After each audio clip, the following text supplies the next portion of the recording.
जो निजर नित्य कार्यता भूली जाए। एपरि भी लोक मैंने अच्छा जो मैंने निज कम को ही सबकि भावी दिखती किंतु जिते भी व्यस्तता था ना कहीं केवे भी निजर परंपरा को भूलवा कथा ना।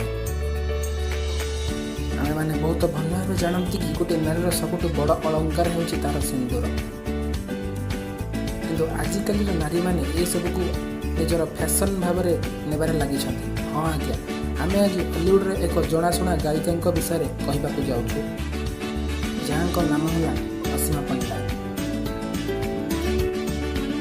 साधारण भाव यही गायिका ओडिशा रे बहुत परिमाण फैन अच्छा, कारण से गीत समस्त मन को बांधि नियंती बोली कहते। हेले एपरी फैन माने बहुत दिन में सोशल मीडिया रे प्रश्न पचारुछंती जेहेतु गोटे ओडिया घर झील भाव सिंदूर पिंधिबा परंपरा रही, हेले से आज जाए कौन टीवी शो किंबा ऑफ स्क्रीन रे सिंदूर पिंधिबार देखा जाऊना। तेणु फैन माने आईडी रे पचारि यदि यही प्रश्नर उत्तर असीमा फैन मान को दियंती तो भल हाँ।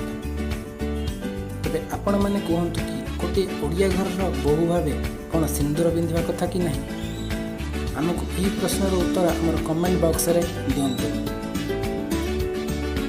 आमर यही पोस्ट भल लगी शेयर करूँ और उचित जन पाखक पठातु। धन्यवाद।